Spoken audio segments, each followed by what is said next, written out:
हिमाचल प्रदेश में subjective exam की tentative date संभवतः है सितंबर में, क्योंकि इन्होंने जो फॉर्म की लास्ट डेट बढ़ा दी है वो है लगभग 16 अगस्त। सामान्य तौर पर ये समझा जाता है कि कम से भी कम एक महीना तो देंगे देंगे, और 45 दिन भी मिल सकता है। कुल मिलाकर अगर गणित के हिसाब से देखा जाए तो 16 सितंबर अगस्त से लेकर अगर हमें एक महीना मिलता है तो लगभग 16 सितंबर, और आज की डेट से जो कि मैं ये वीडियो बना रहा हूँ वहां से लेके लगभग लगभग 60 से 70 दिन मिल रहे हैं। और मैंने आप में से कई लोगों से कहा था कि अगर मुझे 60 से 70 दिन मिल जाए तो yes, we can do this. Botany zoology की सब्जेक्टिव प्रिपरेशन क्रैश कोर्स की फॉर्म में हमने इसको शुरू किया, जो टिपिकल प्रैक्टिस कोर्स है। और टिपिकल प्रैक्टिस कोर्स की कुछ स्टेप्स होती है। आपका एक शेड्यूल डिस्प्ले कर दिया जाएगा। हम बता देंगे कि इस दिन आपका एक शेड्यूल्ड सब्जेक्टिव एग्जाम है। आपको कंटेंट का डिस्क्रिप्शन बता दिया जाएगा। संभवतः ये वाले सवाल पूछे जाएंगे, इन जगहों से सवाल पूछे जाएंगे। आपको पहले से ही बता दिया जाएगा कि पॉसिबल क्वेश्चंस कौन से होने वाले हैं, और उस पर्टिकुलर डेट पे जो भी हम देंगे वो आपका एक रिटन एग्जाम होगा 180 मिनट का। आपको लगातार 180 मिनट लिखना ईमानदारी से।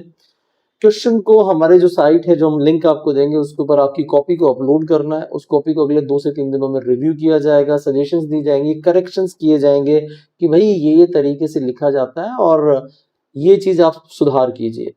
ये सब कुछ मजे की बातें आपकी आवश्यकता है। आपको एक आइडियल आंसर हम शो करेंगे कि भाई अगर पॉसिबली अगर सारी चीजों को, कंटेंट को ही अगर आप रीड करके आंसर देते तो कैसा देना चाहिए था, क्या क्या इमेजेस दी जानी चाहिए, कहाँ पर फ्लो चार्ट बनना चाहिए, ये सारी सजेशन हम देंगे। उसके बाद 3 बेस्ट आंसर कॉपीज का पीडीएफ और उनका रिव्यू हम आपको देंगे। तो ये एक तरीका अगर होता है तो ग्रुप स्टडीज करते हुए आप अपने सब्जेक्टिव एग्जाम की ओवरऑल प्रिपरेशन कर सकते हो। हरियाणा, हिमाचल प्रदेश अगर आप एग्जाम को टारगेट कर रहे हो तो क्या शेड्यूल होने वाला है वो मैं आपके साथ शेयर जरूर करना चाहूंगा। अगर आप जूलॉजी से हैं तो शेड्यूल कुछ इस तरीके का होगा, जिसमें कि हम आपसे बात कर रहे होंगे 11 जुलाई से एनिमल फिजियोलॉजी से लेकर शुरू करेंगे, और 10 सितंबर तक का मैंने शेड्यूल बनाया है। इसको आप मेरे से अगर आप मुझे व्हाट्सएप करेंगे तो मैं आपके साथ शेयर कर दूंगा। एक जो इसमें थोड़ा सा हमने रूम छोड़ा है वो ये कि 15 अगस्त के आसपास तक संभवतः आपकी डेट आ जाएगी। अगर डेट में हमें टाइम ज्यादा मिलता है तो ये सभी एग्जाम्स जो हमने दिए हैं इनको हो सकता है हम ब्रेक कर दें, या हो सकता है इनके गैप्स को बढ़ा दें, क्योंकि जितने भी क्लासिकल वाले एग्जाम है वो पीछे रखे गए हैं जानबूझ के, जिससे कि आपको ज्यादा से ज्यादा टाइम मिल सके। क्योंकि आप में से ज्यादातर लोग, लगभग 80 से 90% लोगों की क्लासिकल बहुत अच्छी नहीं है।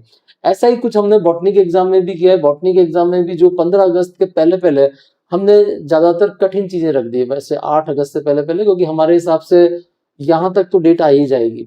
एक बार फिर रिपीट कर दूं कि अगर डेट आगे खिसक जाती है, कुछ 15 सितंबर के बियॉन्ड हमें टाइम मिल जाता है, तो ये सारे के सारे शेड्यूल को हम गैप्स को बढ़ा देंगे। नंबर ऑफ एग्जाम्स यही रहने वाले हैं, क्योंकि हमारा ओवरऑल टारगेट है आप ज्यादा से ज्यादा प्रैक्टिस करके एग्जाम दो। जितना ज्यादा आप लिखने की प्रैक्टिस करोगे, रिव्यू करोगे, आपके कंटेंट के गो थ्रू होगे, आपको पता लगेगा कि आंसर का फ्रेम कैसे करना है। अगर आपके क्लासिकल क्वेश्चन आ रहे हैं तो फ्रेम कैसे करने हैं, तो उतना ही ज्यादा आपको फायदा होने वाला है। एक बार फिर मैं रिपीट कर दूं, सब्जेक्टिव एग्जाम की सीरीज आप अपने घर पे बैठ के हमारे साथ ज्वाइन कर सकते हो आई गुरुजी एप्लीकेशन के थ्रू।